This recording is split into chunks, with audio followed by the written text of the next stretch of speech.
ሰላም የተወደዳችሁ የእግዚአብሔር ቤተሰቦች፣ ሰዓታችን የተለያየ ስለሆነ በአገር ውስጥ ያላችሁ ጉድ ሞርኒንግ፣ ከአገር ውጭ ያላችሁ ጉድ ኢቭኒንግ ብያችኋለሁ። ሰሞኑን አንዳንድ ሰዎች በአንዳንድ ጉዳዮች ላይ እያነሱ የነበሩት ጥያቄ ስላለ ከዚህ ጥያቄ ጋር ተያይዞ ጥያቄውን በጥያቄ ለመጠየቅ ነው ቀለል ባለ መልኩ የመጣሁት። አንዳንድ ሰዎች እንደ ጫወታም ያነሳሉ፣ አንዳንድ ሰዎች ደግሞ ሲሪየስ አርጎም የሚያነሱ ሰዎች አሉ። በመግለጫ መልክም መልእክት ላስተላለፉ ሰዎች ጥያቄያቸውን በጥያቄ መጠየቅ እፈልጋለሁ። በመጀመሪያ የማነሳው አንድ አገልጋይ ወደ አንድ ከተማ ሲገባ የከተማዋ ባለስልጣናት፣ ታዋቂና ዝነኛ ሰዎች፣ ባለሀብቶችም ጭምር ዌልካም ለማለት ለምንድን ነው የሚወጡት? ጥያቄው በጥያቄ ሲጠየቅ በምን አይነት ሰዎች ዌልካም እንዲባሉ ትፈልጋላችሁ?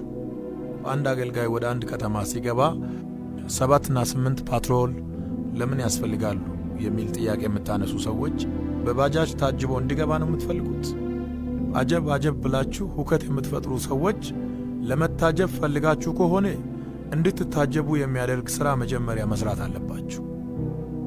ምንም ውስጣችሁ ላይ ሳይኖር ባዶ ቀፎ ሆናችሁ ለመታጀብ ማሰብ በጣም የበዛ ሞኝነት ነው። በመጀመሪያ የመንግስት ፓትሮል የሚወጣው ዌልካም ለማለት የሚወጣው የሕዝቡን ደህንነት ለመጠበቅ ነው። ይሄ የመንግስት ተቀዳሚ ኃላፊነት ነው። በመቀጠል ደግሞ አምላክ የላከው አገልጋይ ወደ ከተማ ሲገባ ዌልካም ለማለት ነው የሚወጣው። የክርስቶስ አምባሳደር ይመጣል ተብሎ ማርሽ ባንድ ብቻ አይደለም ካላንደር ሁሉ ሊዘጋ ይችላል። በመጀመሪያ ደረጃ አንድ አገልጋይ ብላችሁ ንቀት በሚመስል መልኩ አገልጋዩን የምታነሱት ነገር ተገቢ አይደለም።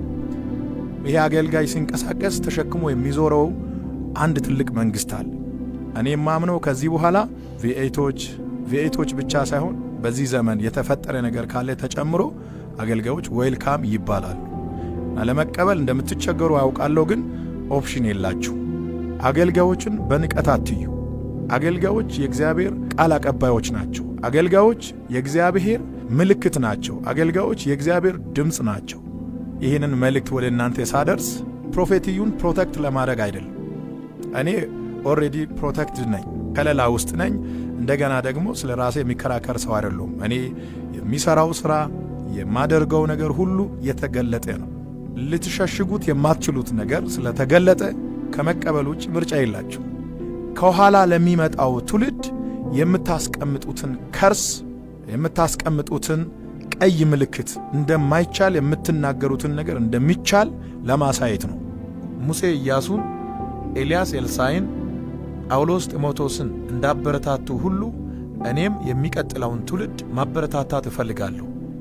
በማስፈራራትና በማስጨነቅ ቀጥሎ የሚነሳውን ትውልድ ተስፋ ለማስቆረጥ የምትፈልጉ ሰዎች እኔ አለሁ። ከዚህ በኋላም ፊት ለፊት ቆሜ ለሚመጣው ትውልድ በር ለመክፈት ከፊት አለው።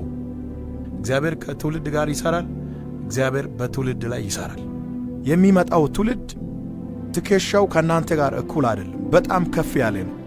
በአስተሳሰብ፣ በመረዳት፣ በእያንዳንዱ ብቃት የሚመጣው ትውልድ ራሱን የገነባ፣ ያነበበ፣ የተረዳ የእግዚአብሔርን መንግሥት ጉዳይ በትክክል ጠንቅቆ የሚያውቅ ነው። አንዳንድ ሰዎች ዘመኑን በሚመጥን መልኩ መንቀሳቀስን እንደ ኃጢአት ያያሉ። ሐዋርያት ሥራ ምዕራፍ 23 ቁጥር 23 ላይ የሮም ሻለቃ ጳውሎስን ከገዳዮች እጅ ለማስመለጥ የአገር ገዢ ወደ ሆነው ወደ ፕሌክስ ቂሳሪያ ሲልክ ለአንዱ ጳውሎስ 200 እግረኛ ወታደሮችን፣ 200 ደግሞ ጦር መሳሪያ ያላቸውን፣ ከነዚህ ውጪ ደግሞ 70 ወታደሮች፣ አንድ ላይ 470 ወታደሮችን ለአንዱ ጳውሎስ እንዲመደብ ነው ያደረገው። ስለፈራም አይደለም፣ ችግር ስላለበትም አይደለም። ጳውሎስ በ470 ወታደሮች የታጀበው። 7 እና 8 የመንግሥት ፓትሮል ለምን ይመደባል? በዚህ ልክ መታጀቡ ለምን አስፈለገ የምትሉ ሰዎች ለአገልጋዮች መንግሥታዊ የሆነ ፕሮቴክሽን፣ መንግሥታዊ የሆነ ከለላ፣ መንግሥታዊ የሆነ ዌልካም፣ መንግሥታዊ የሆነ ጥበቃ ያስፈልጋል። ለብዙ ሰዎች ሞዴል የሆነ ምልክት የሆነ ታላቁ ሐዋርያ ጳውሎስ በ470 ወታደሮች ታጅበዋል እያልኩ ነው። እሱ የታጀበው እንደዚህ ስለሆነ ነው፣ እንደዛ ስለሆነ ነው ብለ ማስተባበያ ልሰራ ትችላል። እኔ እያልኩ ያለሁት ለአንዱ ጳውሎስ 470 ወታደሮች ተመድበዋል እያልኩኝ ነው። ለሃጋሲ ሽንቱልስ ያባብጦሶ ነሽ ኦይዱ ጤታን ላፑንታም ወታደራይ እሲ ጳውሎስ መደበት ይዝጋይዳዳይስ የሮም ሻለቃ ለአንዱ ጳውሎስ 470 ወታደር እንዲመደብ ትእዛዝ ሲሰጥ ጳውሎስ ቪአይፒ ብቻ ሳይሆን ቪቪአይፒ እንደሆነ ስለሚያምን በዘመኑ የነበሩ የሃይማኖት መሪዎች አልተረዱትም። ይህ የሮም ሻለቃ ግን ተረድቶታል። አንድ በእግዚአብሔር ለተሾመ አገልጋይ ምን ያህል ክብር እንደሚገባ መንግስትና መንግስታዊ የሆኑ መዋቅሮች በተረዱበት በዚህ ጊዜ የቤተ ክርስቲያን መሪዎች አይናቸው መከደኑ ከምንም በላይ የሚያስገርም ነው። ጳውሎስ በ470 ወታደሮች የታጀበው በፈጠረው ተጽዕኖ ልክ ነው። አንድ ሰው ምንም አይነት ተጽዕኖ ሳይፈጥር አይደለም በወታደር በወፍም አይታጀብም። የምትፈለጉትም ሆነ የምትታጀቡት በፈጠራችሁት ተጽዕኖ ልክ ነው። ተጽዕኖ ፈጣሪው ደግሞ ጌታ ነው። ጌታ በእናንተ ውስጥ ካለ ከጌታ የተነሳ እናንተም ተጽዕኖ ፈጣሪዎች ትሆናላችሁ። በቅርብ ጊዜ በመስቀል አደባባይ እንዲያገለግል ከአሜሪካ ተጋብዞ የመጣው ወንጌላዊ ፍራንክሊን ወደ ኢትዮጵያ ሲገባ በጠቅላይ ሚኒስትር ደረጃ የዌልካም ፕሮግራም ተደርጎለታል። አይናቸው መብራቱን ነው የሚያሳየው። ወንጌልና ወንጌልን የሚሰብኩ ሰዎች በኢትዮጵያ ምድር የተገፉበት፣ የበታች የተባሉበት፣ የተናቁበት ዘመን ይበቃል። እግዚአብሔር ለወንጌልና ወንጌልን ለሚሰብኩ ሰዎች የክብር ዘመን እንዲሆን አድርጓል። ይሄ ማለት የእግዚአብሔር ክብር መጋፋት አይደለም።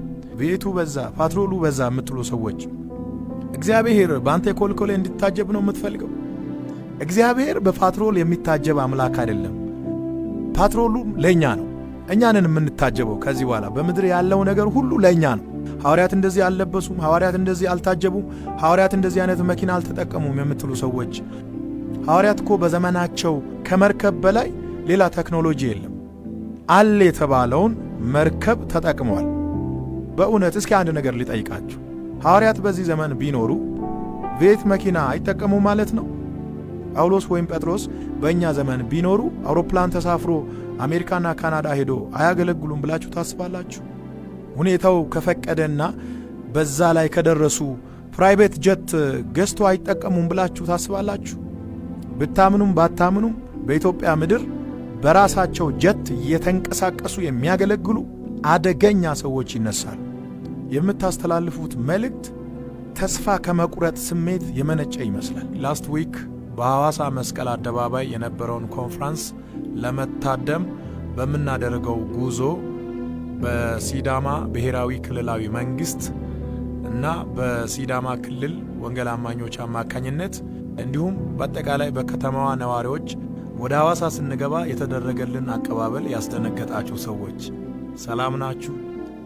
ለማንኛውም ከዚህ በኋላ በሚደረጉ ክሩሴዶች ከዚህ የተሻለና የበለጠ ነገር እንደሚሆን እንዳትጠራጠሩ ከወዲሁ ማረጋገጫ ሊሰጣችሁ ወዳለሁኝ። አገልጋዮች እግዚአብሔርን ካከበሩ እግዚአብሔር አገልጋዮችን ያከብራል። በሚታየውም ያከብራል፣ በማይታየውም ያከብራል። ቤቱ ምንድነው? አጀቡ ምንድነው? ፓትሮሉ ምንድነው? ወዴት እየደን ነው ያላችሁ ሰዎች ያው በሰዓቱ ወደ መስቀል አደባባይ እየደን ነበርን። ከዛ ውጭ የትም የሄድነው ቦታ የለም። ከሐዋርያት ዘመን በኋላ ያልተቀየረው ጌታ ብቻ ነው። ሌላው ሁሉ ተቀይሯል። ትራንስፖርቴሽን በል፣ አለባበስ በል፣ የኑሮ ዘይቤ በል፣ ሁሉም ነገር ተቀይሯል። ያልተቀየረው ወንጌል ብቻ ነው። ሲያሳይሃኒ ዲዲዮ ባይ ኡበከ መላሊያባ በእኔ አትዳ ኢርፋን ያንዚን አግዬ እሷን ሜትታይ ዳቃግዬ አሳይ ጊ ዲዲዮ በበታው ገለና ዘመኑ ሲቀየር ከዘመኑ ጋር ሁሉ ተቀይሯል። ቦልድ በሆነና ጠንከር ባለ መልእክት ተመልሼ እመጣለሁ። የበሻሻው አብይና የሾለው ነብይ በተራ ጫጫታ ይጠፋል ብሎ ማሰብ ተራ ቅዠት ነው። ለማንኛውም ይህንን መልእክት ለጓደኞቻችሁና ለቤተሰቦቻችሁ ቶሎ ሼር አድርጉ። ሰላም ቆዩልኝ።